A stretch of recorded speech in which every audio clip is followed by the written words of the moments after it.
அனைவருக்கும் வணக்கம். தனுசு ராசினியர்கள், நீங்கள் உலகத்தின் எந்த மூலையில் இருந்தாலும் நிகழ்ந்து கொண்டிருக்கும் பிப்ரவரி மாதம் 27 மற்றும் 28 ஆகிய தேதிகளில் இதை மட்டும் கட்டாயம் செய்யுங்கள், நிச்சயம் பலன் கிடைப்பது உறுதி. அப்படி இன்றைய நாளில் தனுசு ராசினியர்களான நீங்கள் என்ன செய்ய வேண்டும், என்ன செய்யக்கூடாது, என்ன செய்தால் என்ன மாதிரியான நன்மைகள் எல்லாம் ஏற்படும், குறிப்பா இன்றைய நாள் என்ன நாள் என்பது குறித்தான முழுமையான பதிவு தான் இந்த வீடியோல நம்ம விரிவா பார்க்க போகிறோம். அந்த வகையில தனுசு ராசி நேயர்களை பொறுத்த வரைக்கும் இந்த மாசி அமாவாசையான இன்றைய தினத்தை பொறுத்த வரைக்கும் தை பிறந்ததும் கடுமையான கோடை காலத்தை நோக்கி செல்கின்றன. ஆனால் வெப்பம் சுட்டெரிக்கும் முன்பாக ஒரு பருவம் வரும், அதுதான் வசந்த காலமாகும். இந்த வசந்த காலம் தை மாதத்திற்கு அடுத்து வரும் மாசி மாதத்தில் வருகிறது. பல சிறப்புகள் கொண்டதாக இந்த மாசி மாதமும் இருக்கிறது. இந்த மாசி மாதத்தில் வருகின்ற மாசி அமாவாசை தினத்தில் சிறப்புகள் மற்றும் பலன்களை பற்றி தெரிந்து கொள்ளலாம். மாசி அமாவாசை கடும் குளிர்காலம் முடிந்து வசந்த காலம் தொடங்குவதை குறிக்கும் காலம்தான் இந்த மாசி மாதம் ஆகும். ஆன்மீகம் சிறப்பு மிக்க இந்த மாசி மாதத்தில் சிவராத்திரி, காரடையான் நோன்பு, ஹோலி பண்டிகை போன்ற பல திருவிழாக்கள் கொண்டாடப்படுகின்றன.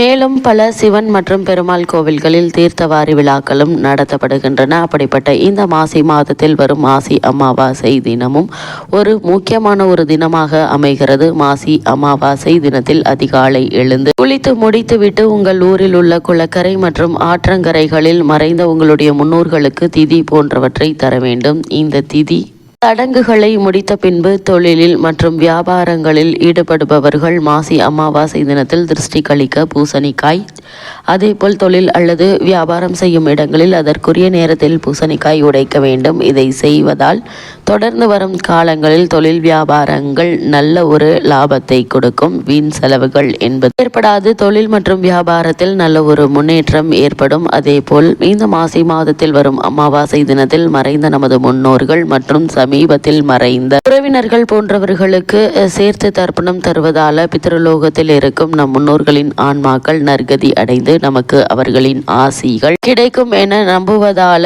மாசி அமாவாசை அன்று தர்ப்பணம் செய்யுங்கள். குடும்பத்தில் இருப்பவர்களுக்கு ஏற்படுகின்ற கிரக தோஷங்களும், திருமண தடை, உடல் ஆரோக்கிய குறைபாடுகள் போன்றவை எல்லாம் தீரும் என்ற ஒரு நம்பிக்கை இருக்கிறது. ஒரு சிலருடைய சுப காரியங்கள் தடைபட்டு கொண்டே இருக்கும், அதாவது திருமணங்கள் போன்ற விஷயங்கள் தடைபட்டு கொண்டே இருக்கும். இது போன்ற சிக்கலை சந்திக்கும் நபர்கள் நமது முன்னோர்களுக்கு தர்ப்பணம் கொடுப்பதால எந்த வகையான தோஷங்கள் இருந்தாலும் விலகி நல்லது நடக்கும். அது மட்டும் இல்லாமல் இந்த காலகட்டங்களில் மாசி மாத அமாவாசையின் சிறப்புகளை பொறுத்த வரைக்கும் இந்த நாளில் என்னென்ன விஷயங்களை செய்வதால் பித்ருதோஷத்திலிருந்து விடுபட முடியும் என்று பார்க்கும்போது, இன்றைய நாளில் முன்னோர்களுக்கு திதி தர்ப்பணம் கொடுத்து அவர்களை வழிபடுவதன் மூலமாக எண்ணற்ற நன்மைகள் உங்களுடைய வாழ்வில் ஏற்படும் என நம்பப்படுகிறது.